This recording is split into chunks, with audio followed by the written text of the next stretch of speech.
व्रत कार्तिक महत्तम कहता है। कार्तिक के महीने में सबसे बड़ा अगर व्रत का कोई नियम है तो केवल एक नियम सबसे बड़ा है, सुबह ब्रह्म मुहूर्त स्नान करना और दूसरा दीप लगाना, दिया प्रज्वलित करना, दीपक लगाना। दीप दान से बड़ा कार्तिक के महीने में कोई दान का वर्णन नहीं है जितना दीप दान का वर्णन। बहुत ज्यादा दुख है, बहुत ज्यादा तकलीफ है, बहुत कष्ट है, तो फिर विष्णु पुराण का एक उपाय जरूर कर कर देखना। महाराज विष्णु पुराण में स्पष्ट कहा है कि कार्तिक का प्रथम दिन किसी नदी में स्नान कर कर, तालाब में स्नान कर कर, नदी तालाब नहीं हो तो घर में ही स्नान कर कर, घर के दोनों दरवाजे पर, घर के बाहर दोनों दरवाजे पर घी का दिया लगा दें, उसमें एक कमल गट्टा, किराने की दुकान पे मिलता है काला कलर का कमल गट्टा, एक एक डाल दें नाम और गोत्र बोलकर, और शाम के समय पर एक दिया घर की देहली पर प्रतिदिन कार्तिक के महीने में लगा दें। महाराज विष्णु पुराण का उपाय। अगर ज्यादा तकलीफ है, व्यापार चल ही नहीं रहा, कर्जे में लतालूम हो गए, यहां तक गति हो गई कि मरने तक की सोच लिया, तो वो कार्तिक के महीने में कर लिया। कार्तिक के महीने में जो दीप दान करता है उसके घर में कभी संपदा की कमी नहीं आती। शरद पूर्णिमा से कार्तिक पूर्णिमा के बीच में, शरद पूर्णिमा से कार्तिक पूर्णिमा के बीच में प्रयास करना।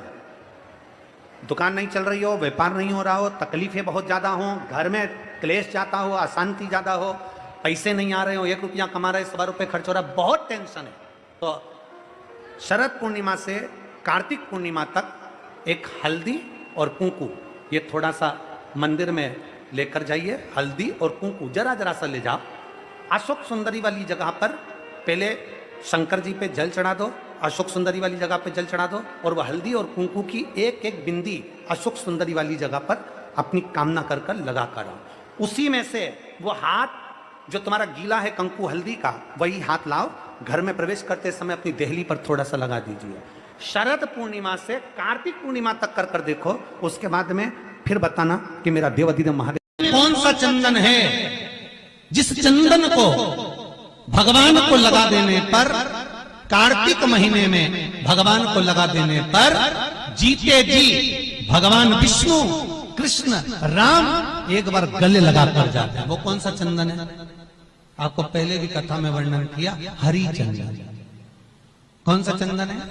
हरि चंदन। कार्तिक के महीने में हरि चंदन कैसे बनता है? तुलसी जब सूख जाती है, सूखी हुई तुलसी की जड़ धोकर रख लीजिए, कार्तिक के महीने में उसको सिलवट्टे पर घिसकर उसका चंदन बनाइए, उसमें थोड़ा सा कुंकू मिलाइए, चंदन बनाकर कार्तिक के महीने में जो भगवान विष्णु के मस्तक पर तिलक लगाता है और अपने मस्तक पर भगवान का ही तिलक लगा लेता है, उसको जीते जी एक बार मेरा श्री हरि गले लगा लेता है, वो हरि चंदन। विष्णु पुराण अभी अधिक मास लगेगा अपना 18 तारीख से, तब अपन उसमें श्रवण करेंगे तुलसी के एक एक महत्व को, कि तुलसी की जड़ में जो पतली धारा रहती है उससे क्या फल मिलता है। क्योंकि अश्विनी अधिक मास है की बात, तो अश्विनी अधिक मास में एक एक प्रमाण दिया तुलसी की पत्ती का, तुलसी के बीज का, तुलसी की टहनी का, तुलसी की जो मंजरी होती है, वो मंजरी जब गिरती है तो गिरी हुई मंजरी का क्या फल है, उसका भी प्रमाण अश्विनी अधिक मास में आता है। उसको विष्णु पुराण से लेकर उसको सुनेंगे।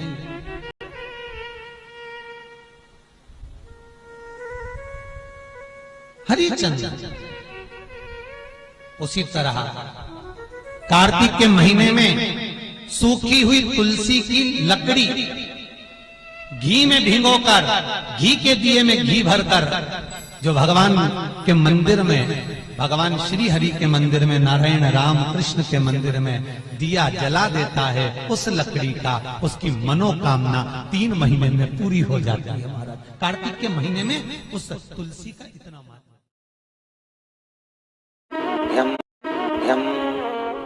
विष्णु पुराण का एक उपाय जरूर कर कर देखना। महाराज विष्णु पुराण में स्पष्ट कहा है कि कार्तिक का प्रथम दिन किसी नदी में स्नान कर कर, तालाब में स्नान कर कर, नदी तालाब नहीं हो तो घर में ही स्नान कर कर, घर के दोनों दरवाजे पर, घर के बाहर दोनों दरवाजे पर घी का दिया लगा दें। उसमें एक कमल गट्टा, किराने की दुकान पे मिलता है काला कलर का कमल गट्टा, एक एक डाल दें नाम और गोत्र बोलकर, और शाम के समय पर एक दिया घर की देहली पर प्रतिदिन कार्तिक के महीने में लगा दें। महाराज विष्णु पुराण का उपाय। अगर ज्यादा तकलीफ है, बहुत कष्ट है, बहुत ज्यादा कष्ट के व्यापार चल ही नहीं रहा, कर्जे में लतालूम हो गए, यहां तक गति हो गई कि मरने तक की सोच लिया, तो वो कार्तिक के महीने में करें, उसका प्रयोग अवश्य करें, सुख समृद्धि के, लक्ष्मी वैभव के। निर्धारित करना कि हम कार्तिक के जो 7 नियम है, कार्तिक के महीने के जो 7 नियम बताए गए हैं, कम से कम हम 7 नियम में से एक नियम ऐसा पकड़ें जिससे हमारा जीवन सार्थक हो जाए।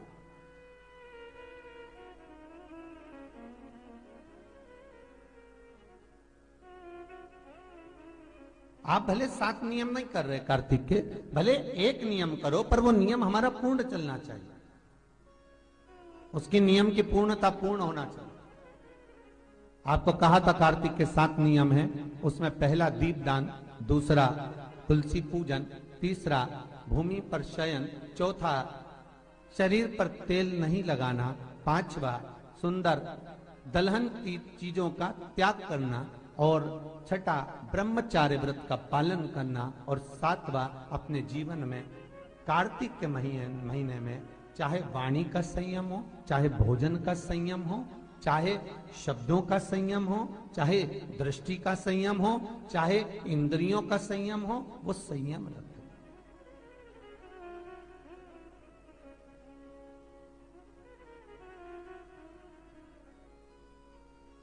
वो संयम धारण करना।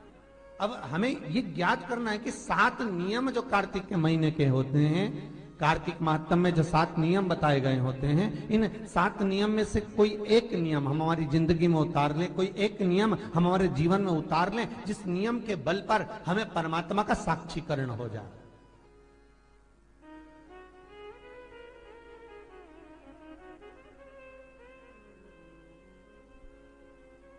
कोई एक नियम। अगर आप दीप दान कर रहे हो कार्तिक के महीने में, प्रतिदिन आपने 1 महीना तक दीप दान करा महाराज, तो ये भी आपका एक नियम है। 1 महीने तक आपने जो तुलसी में जल चढ़ाया, ये भी आपका नियम है। आपने अगर वाणी पर संयम रखा है, ये भी आपका महाराज। एक बहुत सुंदर बात कार्तिक के माध्यम से लीजिएगा अपने जीवन में उतारने के। कार्तिक के महीने का 7वां नियम याद रखना, संयम।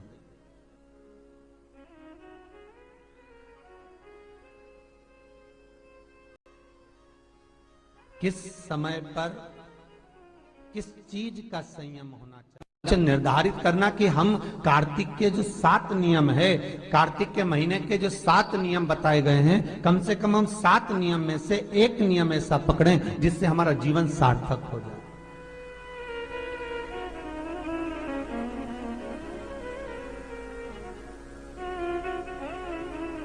आप भले 7 नियम नहीं कर रहे कार्तिक के, भले एक नियम करो, पर वो नियम हमारा पूर्ण चलना चाहिए, उसकी नियम की पूर्णता पूर्ण होना चाहिए। आपको कहा था कार्तिक के 7 नियम हैं, उसमें पहला दीपदान, दूसरा तुलसी पूजन, तीसरा भूमि पर शयन, चौथा शरीर पर तेल नहीं लगाना, पांचवा सुंदर दलहन की चीजों का त्याग करना, और छठा ब्रह्मचार्य व्रत का पालन करना, और 7वां अपने जीवन में कार्तिक के महीने में चाहे वाणी का संयम हो, चाहे भोजन का संयम हो, चाहे शब्दों का संयम हो, चाहे दृष्टि का संयम हो, चाहे इंद्रियों का संयम हो, वो संयम रखें।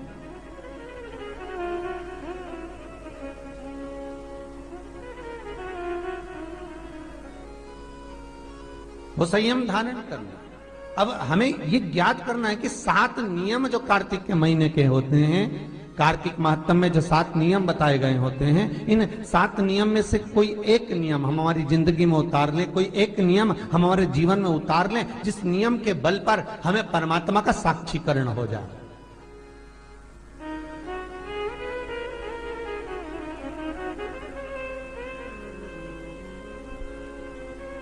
कोई एक नियम, अगर आप दीप दान कर रहे हो कार्तिक के महीने में, प्रतिदिन आपने 1 महीना तक दीप दान करा महाराज,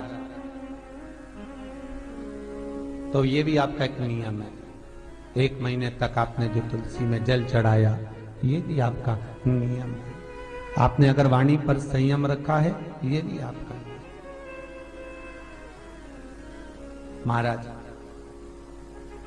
एक बहुत सुंदर बात कार्तिक के महात्म से लीजिएगा अपने जीवन में उतारने के लिए। कार्तिक के महीने का 7वां नियम याद रखना, संयम।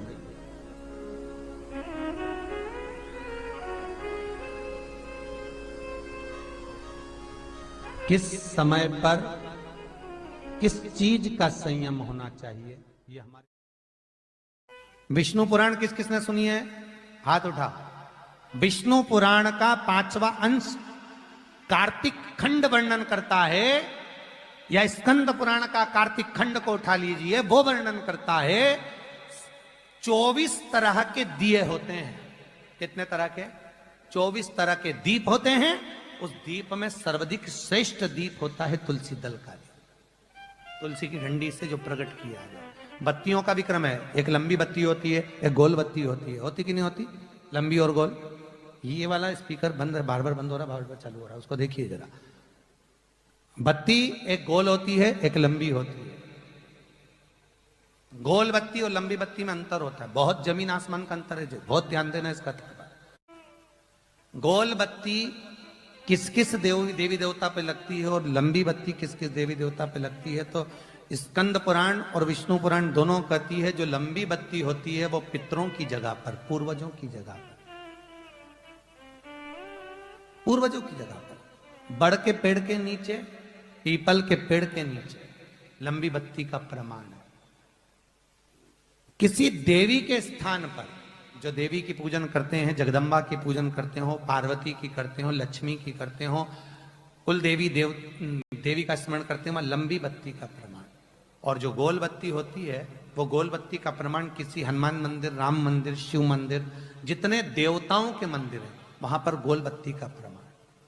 लंबी बत्ती देवी के स्थान पर इसलिए जलाई जाती है क्योंकि देवी वंश की और लक्ष्मी की वृद्धि करती है, तो लक्ष्मी और वंश बड़ा होना चाहिए, लंबा होना चाहिए। और देवता के सामने गोल बत्ती इसलिए लगाई जाती है कि हमारा मन, ये चित्त, ये वृत्ति आपके चरणों में टिकी रहे और एक दिन हम भी वैकुंठ का वास करें, इसलिए गोल बत्ती लगाई जाती है। एक सहस्त्र बत्ती होती है, करें दर्शन कभी? यहाँ पे माताएं बैठ बैठ के बनाती रहती है 100 बत्ती, 108 बत्ती, 108 बत्ती बनाकर भगवान के सामने। उसका क्या प्रमाण है? कौन से पुराण में लिखा है कि 108 और सहस्त्रावली बत्ती लगाई जाए? तो स्कंद पुराण में कार्तिक खंड के अंदर स्पष्ट किया गया, सहस्त्रावली बत्ती, 108 लंबी बत्तियों का जो प्रमाण है, वो कहते हैं कि जिस व्यक्ति ने किसी तीर्थ को ना करा हो, पूरे तीर्थ नहीं गए हो, सारे तीर्थों का स्नान नहीं करा हो, किसी तीर्थ में दर्शन करने से वंचित रह गए हो, तो 108 बत्ती की एक बत्ती बनाकर किसी नारायण के मंदिर में, शिव मंदिर में, देवी के मंदिर नहीं, केवल देवता के मंदिर में अगर उसको घी में भिगोकर प्रज्वलित कर दिया जाता है तो सारे तीर्थों के दर्शन का फल उस जीव को प्राप्त हो जाता है। उसको सहस्त्रावली बत्ती। दान का मतलब जानते हो आप लोग? क्या मतलब है? यमुना जी के घाट पर जाना, गंगा के घाट पर जाना, नर्मदा के घाट पर जाना और घाट पे जाके दिया लगाना, उसको हमारे यहां क्या कहते हैं? दीपदान। पर दुनिया के लोगों ने दीपदान के महत्व को कुछ दूसरा ही बना दिया। दिया जलाते हैं और नदी में छोड़ते हैं। भैया कौन सी पुराण में लिखा है दादा? कौन सी पुराण में लिखा है कि दिए को उठाकर नदी के अंदर छोड़ो? एक बात बताओ, सास तुम्हारी ऐसी बैठी सामने, तुम उसकी पूजन करोगी या थाली रखोगी या दिया जलाओगी तो उसके सामने रखाओगी कि उसके सिर पे जलाओगी? अरे बोलो तो सही, दिया कहाँ जलाओगे? उसके सामने कि सिर पे? पर दुनिया के लोग दिया कहाँ जला रहे हैं? दिया जला के छोड़ते हैं गंगा जी में, यमुना जी में, सरयू जी में, उसके अंदर छोड़ते हैं। तो ये तो दोष है ना, ये तो दोष माना जाता है। दिया दान करने का सबसे बड़ा क्रम है कि दीप दान करना है तो घाट पर लगाइए, पीपल के वृक्ष के नीचे दीप लगाइए। कार्तिक महीने में पूर्णिमा के दिन जो दीप दान दिया जाता है उस दीप दान की बड़ी महत्वता होती है। हिंदू धर्म में केवल 3 दिन ऐसे होते हैं जिसके दीप दान का फल मनुष्य को नहीं मिलता। हिंदू धर्म में केवल 3 दिन ऐसे होते हैं जिसके दीप दान का फल मनुष्य को नहीं मिलता। कौन से 3 दिन है? जल्दी बोलो। हिंदू धर्म में 3 दिन ऐसे हैं जिसके दीपदान का फल मनुष्य को नहीं मिलता। पहले नंबर पर धनतेरस, दूसरे नंबर पर रूप चौदस और तीसरे नंबर पर दीपावली। ये दीपावली, धनतेरस और रूप चौदस, ये 3 दिन दिए दान का फल मनुष्य को नहीं मिलता है महाराज। क्यों नहीं मिलता महाराज? हम तो जला जला के और ओटले पे जलाएं, पीपल के नीचे लगाएं, खूब दीपदान करते हैं, तो इसका फल मनुष्य को क्यों नहीं मिलता? क्योंकि राजा बलि की भूमि को जब वामन भगवान ने 3 पग में नाप लिया था, राजा बलि सुतल लोक का राजा बना था, तो राजा बलि ने वामन भगवान से कहा था, प्रभु आपने 3 पग में मेरी पृथ्वी को नाप लिया, पर आपसे मांगना चाहता हूं तो केवल इतना दे दो कि 3 दिन जो पृथ्वी पर दीप दान करेंगे उसका फल मेरी किस्मत में, मेरे भाग्य में लिखा जाए। भगवान ने पूछा कौन कौन से? तो कहा एक धनतेरस, दूसरा रूप चौदस, तीसरा दीपावली। इतने में लक्ष्मी जी आके खड़ी हो गई। लक्ष्मी जी ने कहा राजा बलि से, भैया पृथ्वी के लोग सबसे ज्यादा पूजन तो उसी दिन करते हैं, उसी दिन दीपदान करते हैं, और लोग तो धनतेरस के दिन दिया लगाते हैं, रूप चौदस के दिन लगाते हैं, दीपावली के दिन लगाते हैं, और सारा पुण्य तेरे खाते में लिखा जाएगा, तो उनके खाते में क्या होगा? इतने में राजा बलि ने कहा, बहन लक्ष्मी चिंता मत कर, दीपावली के बाद में जो कार्तिक पूर्णिमा आएगी, उस कार्तिक पूर्णिमा के दिन जो किसी जलाशय के पास में जाकर, नदी, तालाब, कुंड, कुआं, किसी जलाशय के पास में जाकर अगर एक दिया लगा देंगे तो उसको 3 दिन का पुण्य फल 1000 गुना होकर प्राप्त हो जाएगा। 1000 गुना। इसलिए हमारे यहां पर दीपावली को तो केवल दीपावली कहते हैं, पर कार्तिक की पूर्णिमा को देव दीपावली कहते हैं। कौन सी दिवाली है? जम के बोलो जरा। देव दीपावली। दीपावली से बड़ी दीपावली होती है कार्तिक पूर्णिमा के दिन, क्योंकि तुमने ये 3 दिन जो दिया लगाया इसका फल तुम्हें जब मिलता है जब तुम कार्तिक की पूर्णिमा के दिन किसी घाट पर, नदी के तट पर, तालाब के तट पर, सरोवर के तट पर जब दीपदान करते हो साहब, तब उसका पुण्य बढ़ जाता है। कार्तिक के महीने में 10वीं तिथि को जो तुलसी की डंडी को घी में भिगोकर अपनी कामना कर कर भगवान के सामने दिए में रखकर जला देता है, दिए की तरह उससे आरती उतार देता है, कहते हैं उसका जन्म दूसरी बार पृथ्वी पर नहीं होता, वो भगवान के गोलोक धाम में जिंदगी भर के लिए विराजमान हो जाता है। जिंदगी भर के दीप की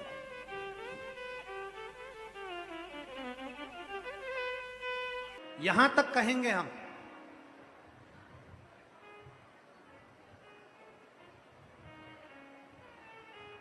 शरद पूर्णिमा से कार्तिक पूर्णिमा के बीच में, शरद पूर्णिमा से